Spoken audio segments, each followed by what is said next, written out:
Une, dos, botellita, c'est agua. Juste avant de commencer.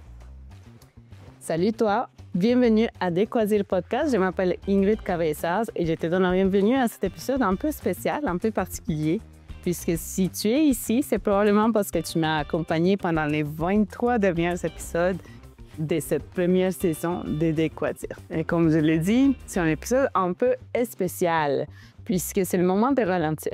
C'est le moment de respirer un peu, de regarder ce qu'on a parcouru ensemble, comment la communication nous a aidé à nous rendre compte qu'on peut construire des relations qui sont toujours plus saines, des relations qui veulent la peine de travailler, de lutter pour elles, d'aller les chercher également, de les retrouver en mi-chemin et encore là, de délaisser de côté ces relations qui ne nous appartiennent pas tant que ça, d'accepter, de continuer et surtout de continuer. Aujourd'hui, j'ai envie de te partager les grandes réflexions qui m'ont laissé les 23 épisodes de mon podcast De quoi à dire. Que ce soit des silences, des mots, des réflexions. Parce qu'au fond, ce podcast a été vraiment créé comme une lettre d'amour envers la communication.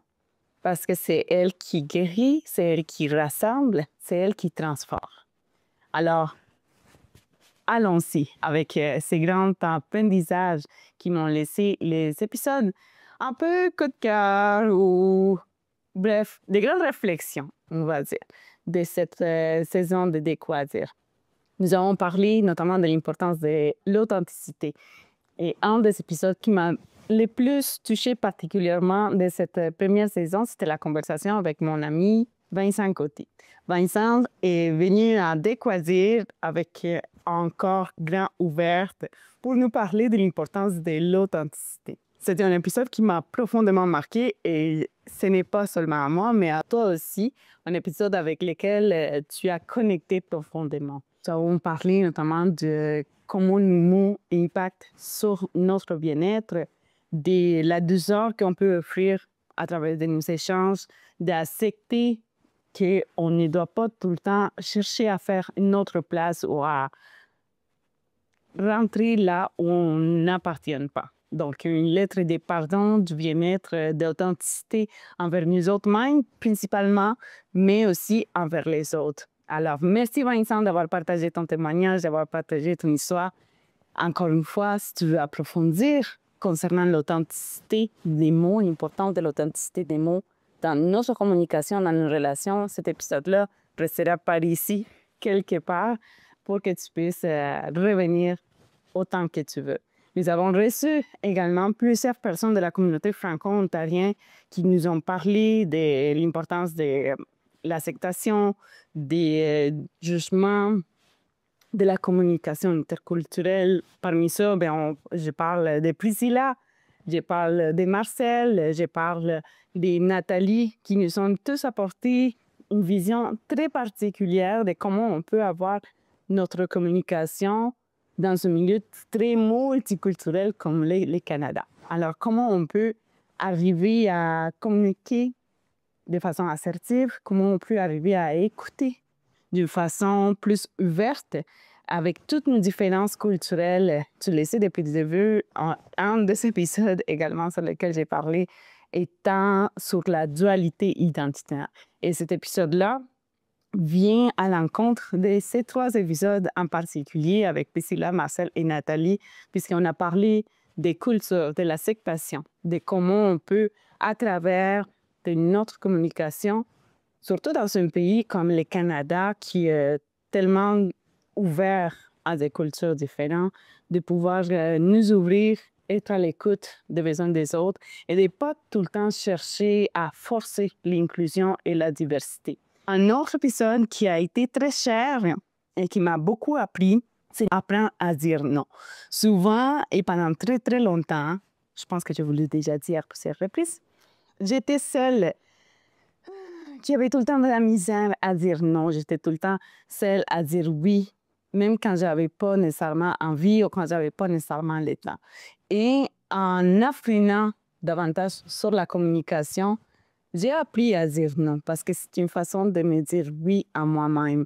Et des retours que j'ai eus de votre part, c'était notamment ça. C'est l'effet de comment établir des limites. C'est quelque chose qui revient très souvent dans vos questions, dans vos DM, dans les genres de commentaires que vous me laissez parfois dans les stories. Comment apprendre à dire non?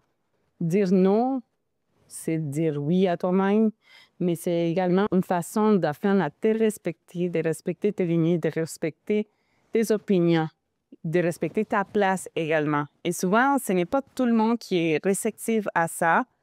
Cependant, c'est bien de dire non, sans culpabilité, sans chercher à plaire, sans chercher à rentrer dans des groupes où on n'appartient pas. Je sais pas.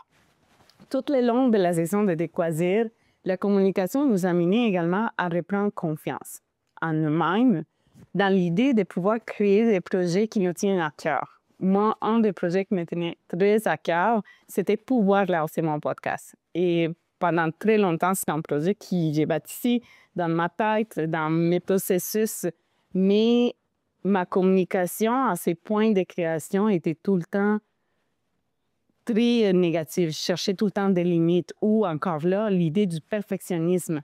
Et avec Yesenia, par exemple, de Focus en Bleu, on a parlé de ça, de comment laisser de côté notre imposteur, de comment réussir à créer des projets qui nous tiennent à cœur petit à petit et de célébrer, surtout célébrer chaque pas.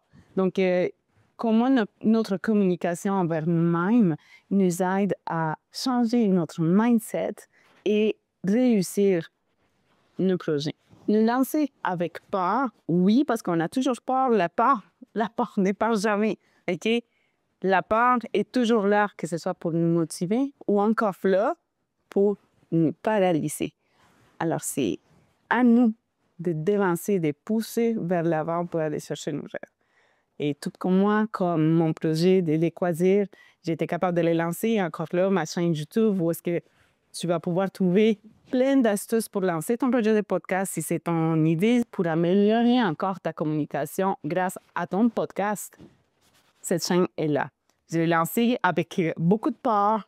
Je l'ai lancée avec beaucoup de défis. Et si je regarde ma première vidéo, ça ça n'a rien, absolument rien à voir avec le derrière. Mais c'est tout un apprentissage. Je suis fière de cette Ingrid qui s'est lancée avec peur, avec tous les défis qu'elle avait. Parce que maintenant, je regarde ça de derrière et je dis, oh wow, elle a avancé cet esprit-là. Donc, je suis très fière de moi et je suis sûre que tu vas pouvoir l'être également si tu décides, si tu prends cette décision d'aller de l'avant dans ta communication interne, comment tu te parles à toi-même. Et encore là, ça va te faciliter les processus de création, les processus d'acceptation de chacune des étapes. Tout le long de cette saison, l'idée de la communication étant également de nous aider à nourrir des relations qui sont beaucoup plus saines, de nous entourer des gens qui s'identifient avec nous, qui s'identifient avec notre identité, avec la vision que nous avons sur notre vie, sur notre façon de vivre, sur notre façon de communiquer essentiellement. Avoir des relations qui sont plus saines, beaucoup plus conscientes, laisser derrière tout ce qui n'est pas authentique. Alors, j'espère vraiment que maintenant qu'on arrive vers la fin de cette première saison de Décoisir, c'est notamment l'énergie ou l'intention que tu as pu ressentir à travers chacun de ces épisodes-là. Ce que moi, je retiens de tout ça, c'est surtout que cette saison m'a fait beaucoup grandir. Elle m'a permis de voir à quel point on a tous besoin d'être écoutés, d'être vus, d'être compris, essentiellement. Mais encore là, tout en commençant par nous autres mêmes.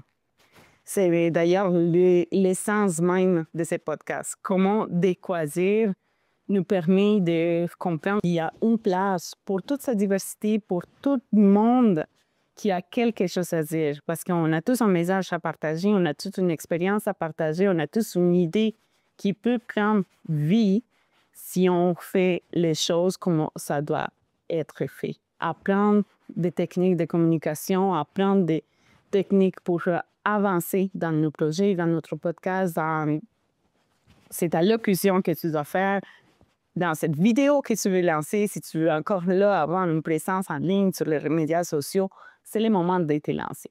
Et c'est pourquoi De Quoi Dire a été justement lancé pour te motiver à te rendre compte que tu as quelque chose à dire et que ça a de la valeur, principalement.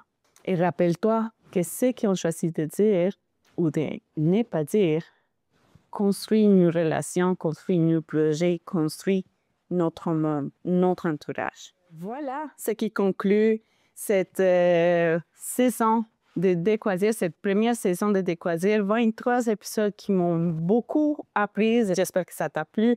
J'espère que tu as pu faire également une introspection dans ta communication, dans la façon dont toi, tu t'es parlé à toi-même, mais aussi comment tu parlais aux autres. Parce que c'est également un reflet de ce qu'on est. Tout ce qu'on dit, tout ce qui sort de notre bouche, c'est un reflet de ce qu'on est à l'intérieur.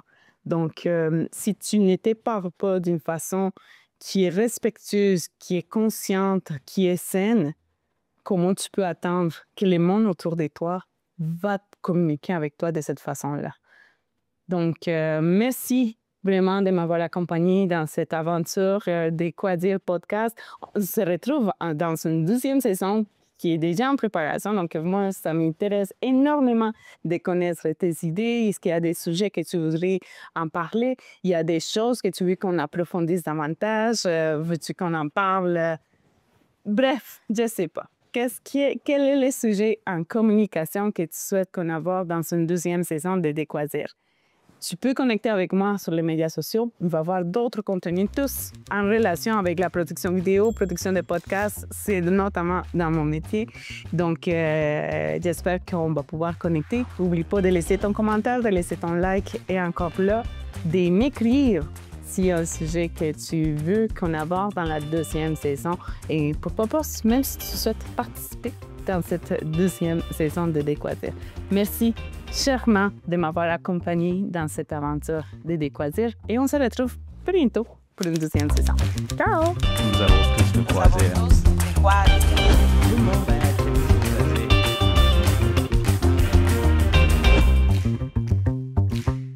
Ouais, il y a des quoi dire.